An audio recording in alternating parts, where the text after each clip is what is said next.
नमस्कार दोस्तों, इस वीडियो को शुरू करने से पहले मैं आप सबको कुछ बताना चाहता हूँ कि काफ़ी सारी चीज़ें हैं जो डेटा पॉइंट्स होंगे मैं आपके साथ शेयर करूँगा। तो वो उस चीज़ को देखकर काफ़ी सारे लोग मुझे पूछते हैं कि ये आप कहाँ से लेते हैं, या फिर कुछ को तो पता ही नहीं है कि ये चीज़ें कैसे निकाली जाती हैं जो मैं शो करता हूँ आपके सामने।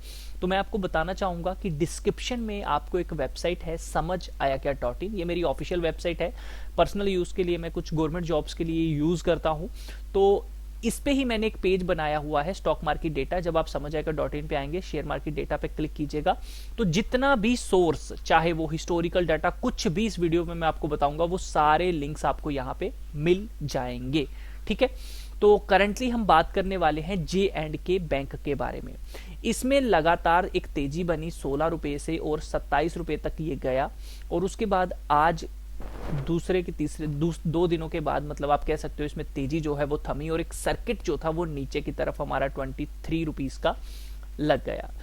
अब काफी सारे लोग डरे भी होंगे और कुछ लोग बाइंग भी करना चाहते होंगे। जो लोग डरे हैं उनको भी एक लेवल बताऊंगा, और जो लोग अभी इसमें और इन्वेस्टमेंट करना चाहते हैं उनको भी एक लेवल मेरी बताने की कोशिश है। मैं आपको शुरू में ही एक चीज बता दूं, देखिए यहाँ पे 100% कुछ भी नहीं होने वाला है, ये बात ध्यान रखिएगा। 100% यहाँ पे कुछ नहीं होता। यहाँ पे एक श्योरिटी कोई नहीं आपको देगा, लेकिन आपको लेवल्स काफी अच्छे मिल सकते हैं। उन लेवल्स के थ्रू आप एक अच्छा प्रॉफिट बना सकते हैं विद स्ट्रॉन्ग एसएल सिट आप अगर बैठे हैं तो।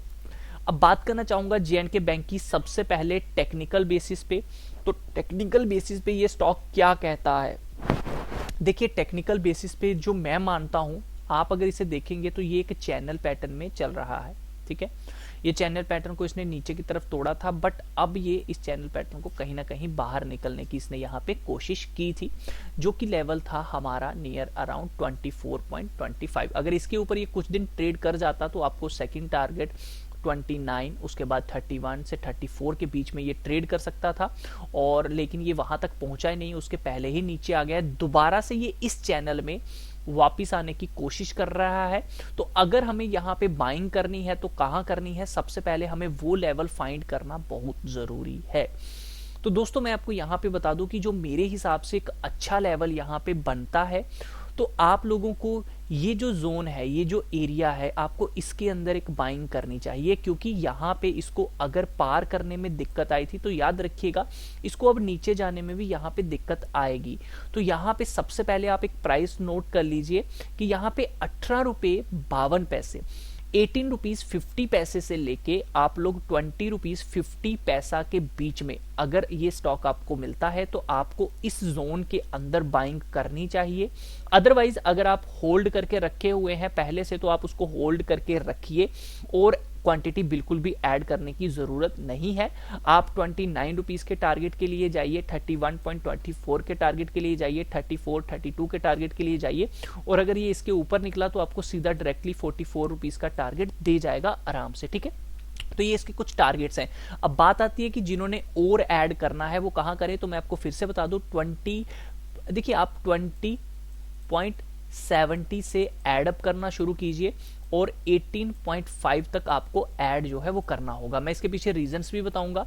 रीजन पहला नंबर ये है कि यहाँ पे ये एक रेजिस्टेंस जोन है, ये बात ध्यान रखिएगा, जिसपे इसने काफी टाइम बिताया था और काफी बार यहाँ से ये नीचे गया था। ठीक है, तो इस बार ये इसके ऊपर निकला है।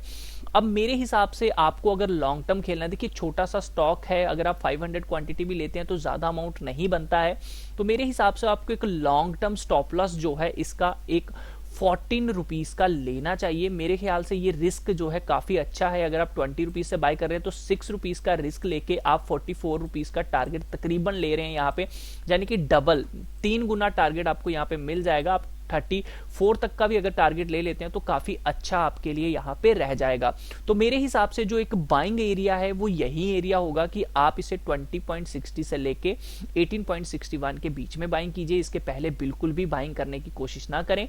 अपर साइड अगर किसी को बाय करना है तो फिर या तो ये इस लेवल के अगर ऊपर निकलता है, यानी कि ये जो लेवल होगा जो इसने हाई मारा था 27 का, अगर ये इसके ऊपर जाता है तो आप सीधा 29 रुपीज के टारगेट के लिए यहाँ पे जा सकते हैं, और उसके बाद 31, 24, 34, यानी कि अगर किसी को अपर लेवल पे बाय करना है तो जब तक ये इस लेवल के ऊपर ना निकले तब तक बिल्कुल भी बाय करने की कोशिश ना करिए, जो कि इसका हाई था 27 रुपीज 15 पैसे।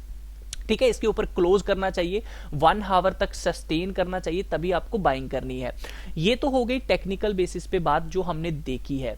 अब हम बात करते हैं कुछ वॉल्यूम बेस्ड डेटा की। तो गाइस मैंने जो एनएससी से इसका 60 डे का मतलब 3 महीनों का जो डेटा है वो डाउनलोड किया हुआ है। तो उस बेसिस पे मैं आपको सबसे पहले तो इसका VWAP का प्राइस बताना चाहूंगा। VWAP प्राइस होता है जो कि वॉल्यूम के हिसाब से आता है, ठीक है, वॉल्यूम के हिसाब से ये प्राइस आपका निकलता है। तो इसका जो प्राइस है अभी के फिलहाल से जो सबसे ज्यादा जो बाइंग जिस लेवल पे हुई है अभी करंटली वो बनता है 20 रुपए 50 पैसे, और हमारा टेक्निकल बेसिस पे भी यही प्राइस बन रहा है। तो इसीलिए मैंने आपको कहा कि आप 20 रुपए 50 पैसे से बाइंग करना शुरू कीजिए, काफी अच्छा रहेगा। देखिए एक तो ट्रेंड लाइन हमारी रेजिस्टेंस था वो, दूसरा हमारा VWAP प्राइस है जो कि मैं एक्सेल के ऊपर शीट बनाता हूं। तो ये थोड़े मेरे फॉर्मूलेस लगे हैं, बड़ी सारी चीजें हुई हैं जिसको मैंने बनाया हुआ है शीट के अंदर, जो कि मैं आपके साथ यहाँ पे शेयर कर रहा हूं कि ये लेवल काफी अच्छा रहेगा। उसके बाद गाइस मैं आपको यहाँ पे डिलीवरी का थोड़ा सा डेटा बताना चाहूंगा। तो अगर आप इसको नोटिस करोगे तो गाइस जब ये ऊपर की तरफ मतलब निकला तो आपको बताना चाहूंगा कि इसका जो एवरेज प्राइस है विद वॉल्यूम वो भी बढ़ा है, एवरेज टर्नओवर भी बढ़ा है, और एवरेज डिलीवरी भी बढ़ी है। थोड़ी सी एवरेज परसेंटेज हमारी डाउन हुई थी, और वो एवरेज परसेंटेज तकरीबन हमारी डाउन हुई थी, मैं आपको यहाँ पे बता देता हूँ 57 नियर अराउंड यहाँ पे ये हुई है डाउन हमारी यहाँ से, मतलब 15 रुपए 74 पैसे के बाद थोड़ी सी इसके अंदर जो थी परसेंटेज जो थी डिलीवरी की वो थोड़ी सी कम हुई है। लेकिन फिर भी अगर आप डिलीवरी क्वांटिटी देखते हैं तो वो काफी ज्यादा इंक्रीज हुई है। तो इसीलिए मैंने आपको कहा कि नियर अराउंड अगर आप इसके अंदर बाइंग करना चाहते हैं तो 20 रुपए से लेके 20 रुपए 51 पैसे से लेके नियर अराउंड 15 रुपए के 18 रुपए 50 के पास तकरीबन बाइंग कीजिए। अगर आपको छोटा सा स्टॉप लॉस लेना तो आप 15 रुपए 20 पैसे लीजिए, लेकिन मेरी राय आपको यही रहेगी कि आप 14 रुपीज का एसएल लीजिए। तो ये मेरा एक व्यू है, अगर मुझे इसमें इन्वेस्ट करना है तो मुझे यही लगता है इसी तरह से करना चाहिए। अभी जो इसको मतलब एक रेजिस्टेंस फेस करने को मिला है वो इसी चैनल का तकरीबन करने को मिला है। तो इसी बेसिस पे अगर ये यहाँ तक भी आ जाता है 1851 तक तो काफी अच्छा रहेगा। तो मैंने यहाँ पे आपको बाइंग इसलिए बोल दी क्योंकि यहाँ पे ये एक रेजिस्टेंस जोन है, तो यहाँ से पहले भी ऊपर जा सकता है। काफी सारे लोगों को ये चैनल पैटर्न दिख रहा होगा जरूर, तो वो भी वेट करेंगे कहीं ना कहीं 1850 का। तो लेकिन अगर आप उसके पहले बाइंग करना शुरू करते हैं 1850 तक थोड़ी बाइंग कर लेते हैं तो ये आपके लिए काफी अच्छा रहेगा। तो ये है J&K बैंक का टारगेट, और जो मुझे लगता है कि कहीं ना कहीं ये आने वाले टाइम में 44 रुपीज तक जा सकता है।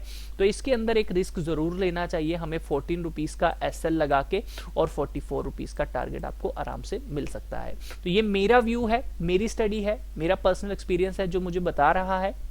मैं आपको यही बोलना चाहूंगा कि अगर आप इसमें इन्वेस्ट करना चाहते हैं तो अपने फाइनेंशियल एडवाइजर से पूछकर ही इसमें इन्वेस्ट कीजिएगा, ऐसे कोई भी इसमें पैसा ना लगाइएगा क्योंकि रिस्क आप सबका होगा। मिलता हूं नेक्स्ट वीडियो में, तब तक के लिए अपना ख्याल रखिए।